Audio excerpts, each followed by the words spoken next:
10:30, and I'm going to resume our work session after a short break.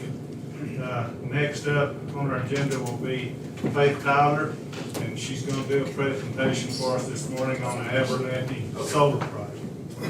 And I think some of us may want to move down here to see better. I can see from here, so get where you can see it. All right, Miss Tyler, have at you. All right, well, thank you for the introduction, and thank you everybody for having me. My name is Faith Tyler, and I work with Apex Clean Energy, and today I'm here to talk about a project I've been working on called Abernathy Solar. So first off, a little bit about me. I've been working with Apex since 2015. I started off as a consultant working on the Floyd County projects, Cotton Plains Wind and Old Settler Wind, which were constructed in 2016. And then I became full-time with Apex in 2017 as a developer, and from 2018 to now, I'm now a development manager.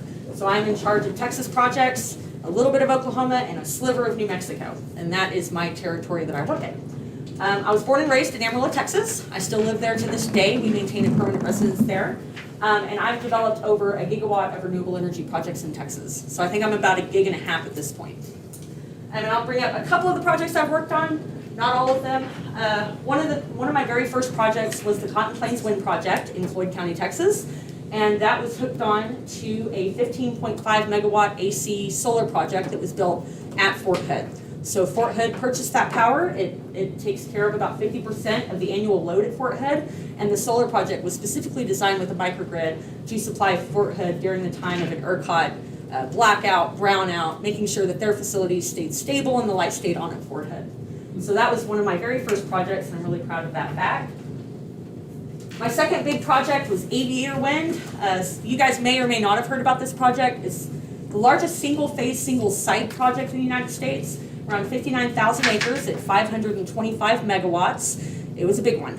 And we actually sold that energy to Facebook and McDonald's for their operations. That project was COD in 2020, which is commercial operations, so it started construction in 2019.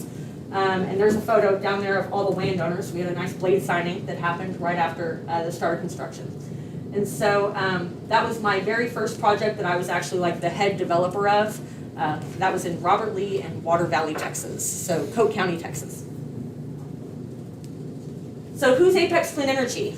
We haven't been in Hale County. We've been in neighboring counties, and we've been down to the west and down to the south. But Apex Clean Energy was founded in 2009. We are a renewable energy company. We work on acquisition, development, financing and construction, and asset management. So all of the specific parts of a wind or solar farm we manage and take care of. There are currently over 300 professionals in Charlottesville, Virginia, and that's where our headquarters is Charlottesville. And then some people like me who are developers work remotely from the towns that we're from. So Apex by the numbers, I love this slide because it really shows kind of the work that we've done to date in a very short amount of time. We've created 18 gigawatts in our project portfolio. We manage currently through our asset management department $2 billion of operating assets. We have 300 employees. We finance 6,450 megawatts of power, and currently we have 1.3 million acres under lease. So this is just a little slide showing what we do in project development. A little bit of this is my job. So we work on land management, making sure that we're getting leases in and that the landowners are being taken care of and are happy with the contracts that they've done. Technology and energy assessment for wind power, it would be the placement of metrological towers showing what the wind speeds are. We don't really have that with solar development, but that's on there anyways. We work on transmission and interconnection, so in this case it would be SPS Excel. Public affairs, that's also a big part of my job, making sure that the community knows that we're here, making sure that any questions that the community has are answered in a timely fashion, and making sure that everybody knows the truth and the good story about solar energy here in Hale County. So I'll be working alongside project finance teams to market the power, engineering and design for final layouts, exactly where the panels are going to go, the depths of the soil, the racking systems that we're going to use. Power marketing is who we sell our power to.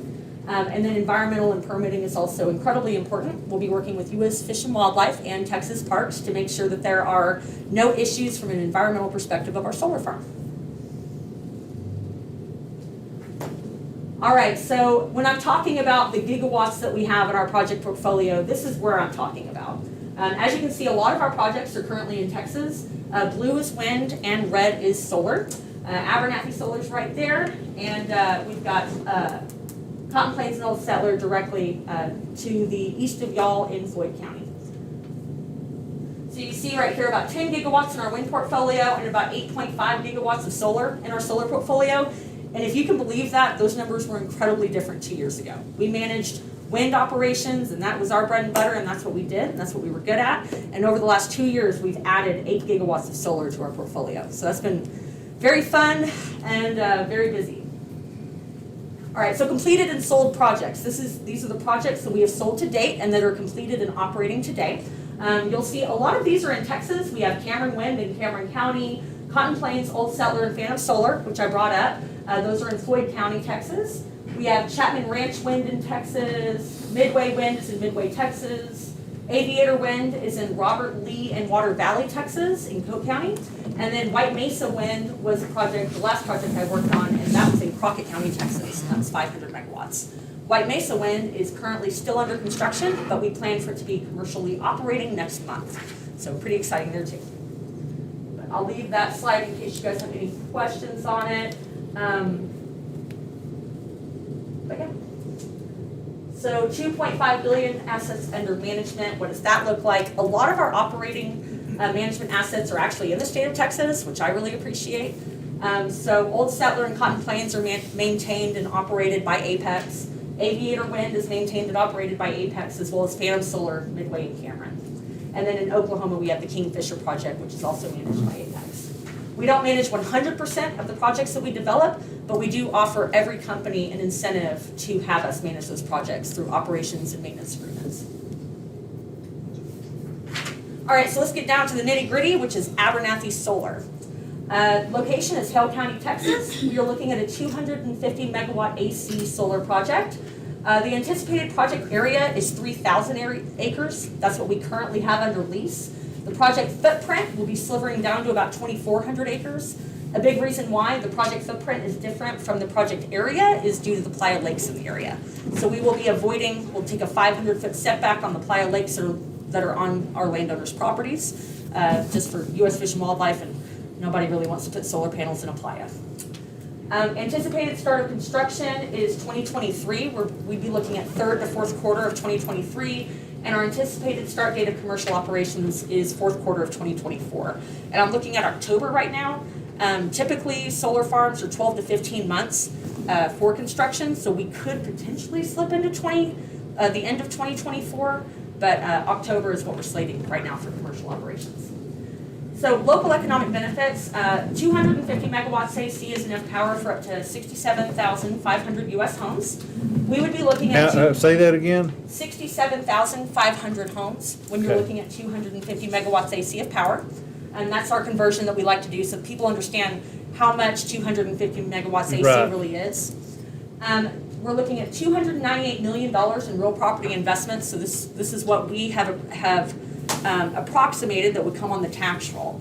Now that is in the event that we do not do battery storage. And we have been looking at battery storage over the last couple of months. So currently we're looking at 100 megawatt battery storage for 4 hours. That would add an additional $105 million to the tax roll as well. But I like to keep those separate because the battery storage is still very, very new and we have not completely decided that we're going to do battery storage here, but it's an opportunity that we're looking at right now. And then let's see, so we would give property tax revenue for Hale County and Abernathy ISD. The project is specifically in Abernathy ISD and specifically in Hale County. So one county and one school district. And then something nice about this project is we do provide yearly acreage payments to landowners over the life of the project. With wind energy, a lot of the times you see royalty payments based on a percentage of the annual revenue that's created from the wind farm. But in this case, what we're doing is we are guaranteeing a dollar amount per acre that has facilities located on it. And the landowners have really appreciated that because there's no flux of what they're going to receive every year. It's a dedicated amount every year on a 2% escalator. What's the life expectancy of a project like that? 50 years. 15? 50? Oh, 50, I'm sorry. Yes, sir. Yeah, solar farms average out around 50 years. Wind farms average out about 20 to 30 years, depending. All right, so where are we? Abernathy Solar Project map. It doesn't really give a great, I wish that they would have done like an orange buffer on this thing, but what we're looking at is the full section directly east of I-27, which is right here. This is, I believe, the JP office right there. And then it comes out, 2 sections, goes up, let's see, 2 sections, and then comes up through Mr. Roy Knight's property. And so that's around 3,000 acres in totality, which we have full site control on. So every landowner within our project boundary has signed a lease with Apex and is really looking forward to the project coming to fruition. All right, now a county map, and I like to show this for county commissioners because like you see the macro scale, but you don't really understand exactly where it's at. This is where we're talking about. We're a couple miles north of Abernathy, and this is I-27 right here. I'll give you guys a second to kind of look at that. So most of the acreage involved in this project will be on the west side of the interstate. That's correct. That's correct. We do have a full section on the east side of the interstate, but the rest of the project will be located on the west side. Okay. All right, so located north of Abernathy, the project sites includes excellent solar resource. As you guys, we live in the Panhandle. I'm from Amarillo. It's sunny most of the time, and we appreciate that about the solar energy. We do have existing high voltage transmission lines. In this case, we would be interconnecting into the Tuco substation. We have flat, open, private grazing and farming land, so very easy to build on, very easy soil foundations, and we have minimal environmental impacts. We're not in lesser prairie chicken habitat. There are no golden eagle or bald eagle impacts that we expect. Nothing threatened or endangered that would give us cause of concern. This project has gone through what's called a critical issues analysis, and that was done by Blayton and Associates, which is a third-party environmental biology group, and it came back very, very, very positive for the project. With the community, we show strong landowner support within our signed landowners. We do have 100% of our landowners that have signed agreements. Wildlife surveys will be coming up. That'll be the next item in the development realm. We'll kick off wetland and cultural delineations, and that should occur spring of 2022. The reason that we're doing wetland delineations a little bit earlier than a typical project schedule is because we do have playa lakes, and we are making sure that we are keeping in grounds with what U.S. Fish and Texas Parks wants us to do as it relates to building a solar project around a playa lake. Commercial operations, like I stated before, is estimated for Q4 of 2024, and the main question I get are about how many jobs is this going to make. So approximately 150 construction jobs for the solar portion. If we were to do the battery energy storage system, that would create an additional 50 jobs during construction. And then full-time jobs during operations, 1 to 2 full-time jobs. Solar farms really do not create that amount of necessity for operations. But we would have 1 to 2 guys out there full-time, 8 to 5, living here in the county. And we could add 1 to 2 if we did do the battery energy storage system. But I like to keep that number a little low so that our expectations are lower and we give better than what we think we're going to. But if the battery energy storage system does happen, yeah, you would add 1 to 2 employees for that as well. All right, so local economic development. The total direct financial impact to the region would be in the millions of dollars for about 50 years, which is the life of the project. You also have additional indirect economic benefits, which I like to talk about. This is where construction workers will live in Hale County. We ask our construction team and every worker that's here to eat in the area, to stay in the area, and to spend their local dollars in the area. So during the course of construction, there is an influx in economic development that really doesn't get talked about a lot, that the county gets to see the benefit from. Abernathy Solar will create local jobs in the development, construction, and operations of the wind farm. We also supply local services and products during these phases. So things like water, things like gravel, we would try to locally source those. We go first with the landowners to see if they have anything that they would like to put in a bid on. If the landowners do not have the ability to sell out water or gravel, we would go to the local county and ask what their services are. So we try to keep it local for every little piece of our project as much as we can from what's available.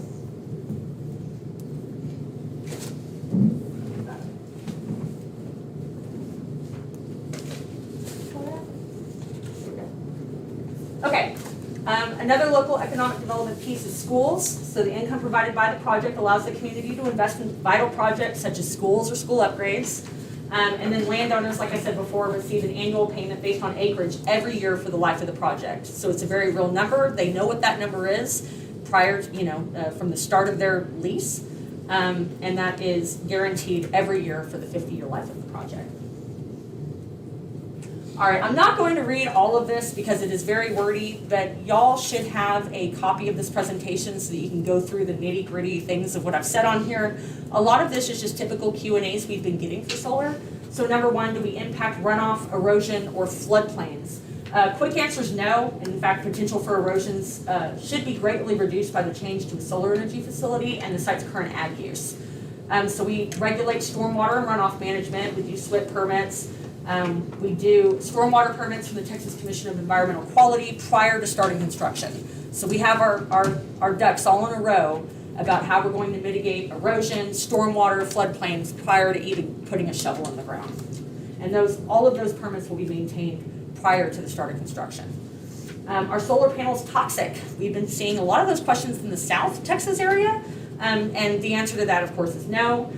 We expect to utilize bifacial monocrystalline silicone solar modules, and they use a crystal lattice of silicone atoms to convert sunlight to energy. They're bifacial because they have solar semiconductor materials on both sides of the panel, but we don't use any heavy metals in those panels. Silicone is our main ingredient in those panels, and so there isn't any toxicity that would run off of the panels, make soil problems or water problems. They're very safe for soil and water conditions in this area. Is silver used in those panels? Silver?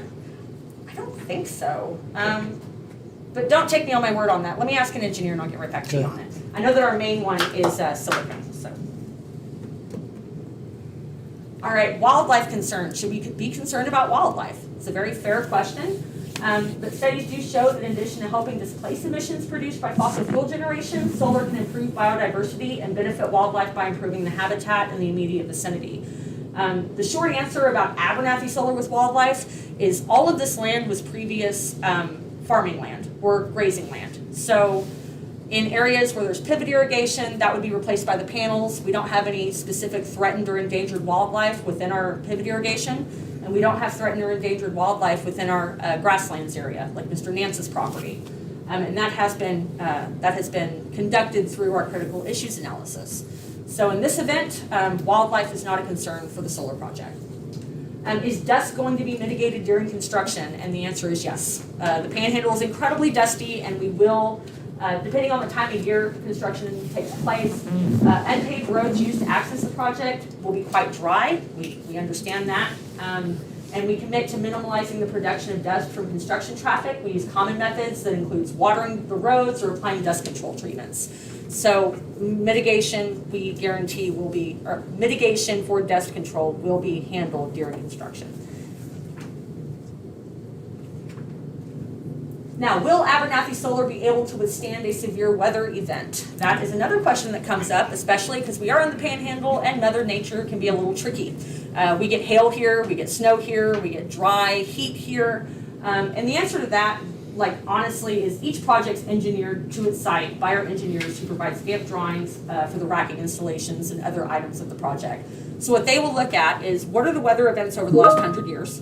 What's the average range of weather events? Do we get golf ball sized hail? Do we get softball sized hail? And they will engineer and design the project to accommodate those weather events.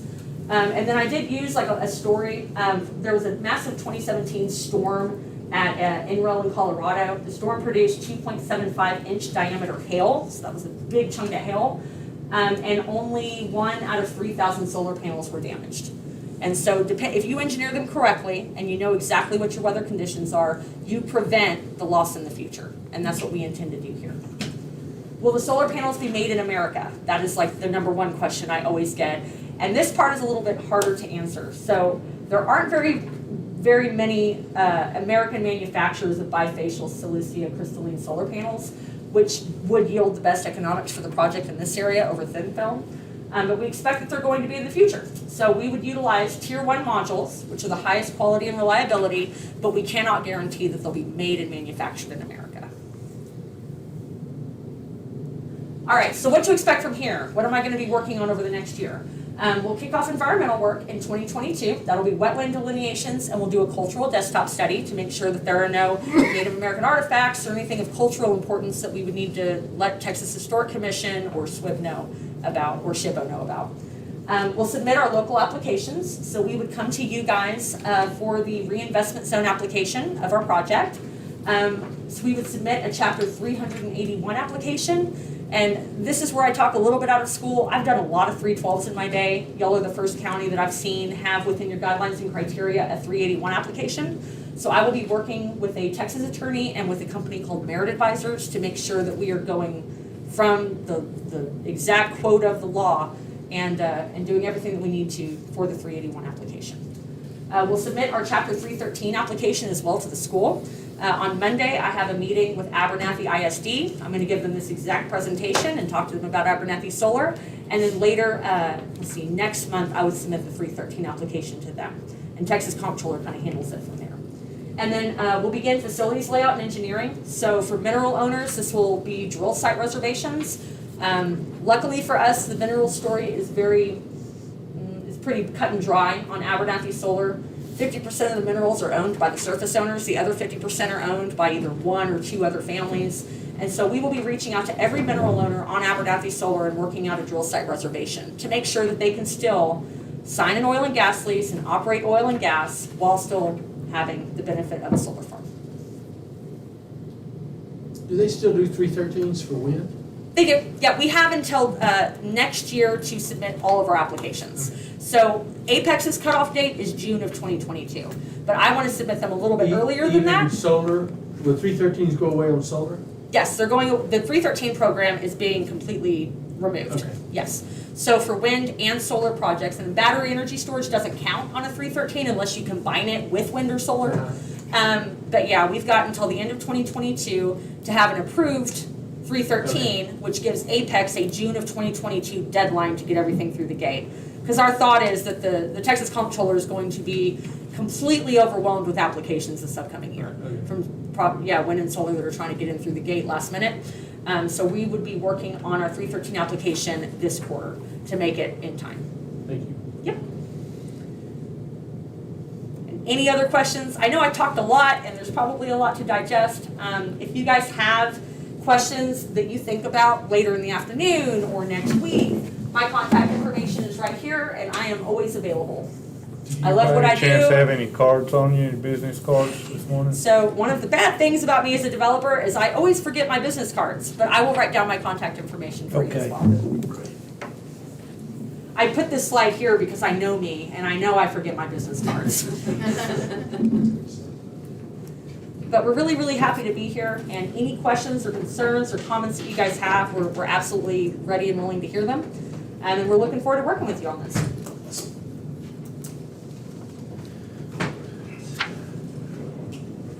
Ms. Tyler, we appreciate you being here this morning and giving us a good presentation.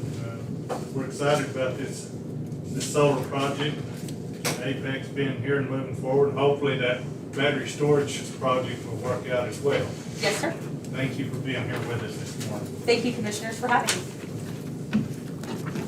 Okay, I believe that concludes our agenda for today, and now looking over the agenda for Monday's meeting. I didn't see anything in addition other than I think the county attorney may have something else he wants to bring to us.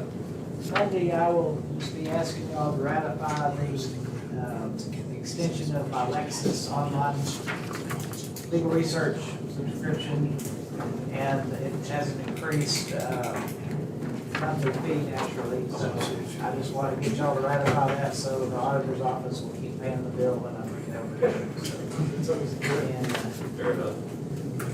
and not that they're not always very nice and kind and sweet.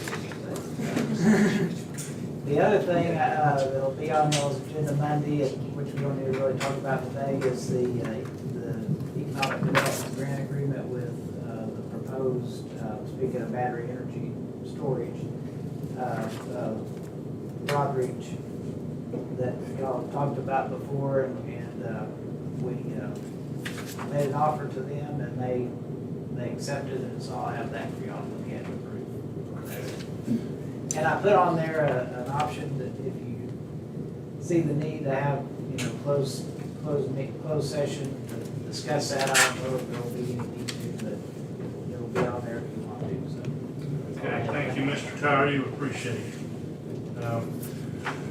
Does anybody see anything we've missed from Monday's agenda? I think that concludes all of our business for today. If nobody has anything further, we will stand adjourned at 10:30.